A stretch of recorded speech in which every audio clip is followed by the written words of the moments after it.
Petroleum వ్యాన్లో నుండి దిగుతున్న ఆ మతిలేని మనిషి పంతంగి టోల్గేట్ సమీపంలో డివైడర్ మధ్యలో పడుకుండగా పరిశీలించిన పెట్రోల్ సేవా సిబ్బంది హెడ్ కానిస్టేబుల్ రాంబాబు గారు వారి సహోద్యోగి సాయంతో ఇతన్ని తీసుకుని ఆశ్రమానికి వచ్చారు. హెడ్ కానిస్టేబుల్ రాంబాబు గారి మాటలను విందాం. నమస్కారం అండి. నేను చౌటుప్పల్ పెట్రోమోబైల్లో విధులు నిర్వహిస్తుంటాను. నా పేరు రాంబాబు, హెడ్ కానిస్టేబుల్ని. ఈరోజు చౌటుప్పల్ నుంచి పంతంగి వైపు మేము పెట్రోలింగ్ నిర్వహిస్తుండగా నేషనల్ హైవే 65 పై హైవే 9 హోటల్ ఎదురుగా ఒక గుర్తు తెలియని వ్యక్తి మత్స్యస్థితిలో కోల్పోయి డివైడర్ మధ్యలో చాలా దుప్పట్లు, సంచులు అన్నీ పెట్టుకొని మత్స్యస్థితిలో లేని వ్యక్తి అక్కడ పడుకొని ఉన్నాడని తెలిసింది మనకు 2 రోజులు అంది.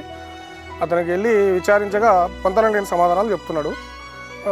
మనకు అర్థమైంది ఏమిటంటే, మనం చాలామంది చూసుంటాం కాబట్టి మత్స్యస్థితిలో సరిగా లేదని అర్థమైంది. ఈ పరిస్థితులలో మనం ఎందరికో ఆశ్రయం కల్పిస్తున్నటువంటి అమ్మా నాన్న అనాథాశ్రమానికి తీసుకురావడం జరిగింది. మా పోలీస్ శాఖ తరఫున ఆశ్రమం వారిని ఇతనికి మత్స్యస్థితం సరిగా అయ్యేంతవరకు ఉంచుకొని కొంచెం అతని డీటెయిల్స్ సమాచారం తెలుసుకొని అతని కుటుంబ సభ్యుల వరకు చేర్చవలసిందిగా మా పోలీస్ శాఖ తరఫున మనం చేస్తున్నాం.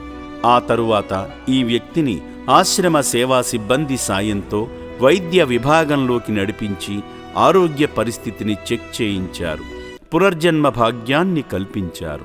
దాతలు అందించిన వస్త్రాలను ధరింపజేసి శ్రీ పుణ్యలింగేశ్వర స్వామి దర్శన భాగ్యానికై స్వామివారి చెంతకు నడిపించారు.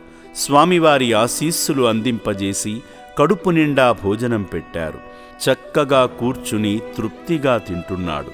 మతిలేని మనుషులకు సాయపడుతున్న పోలీసు బృందం వారికి శ్రీ పుణ్యలింగేశ్వర స్వామి ఆశీస్సులు సమృద్ధిగా అందాలని కోరుకుంటూ ధన్యవాదములు తెలుపుతుంది అమ్మా నాన్న అనాథ ఆశ్రమం.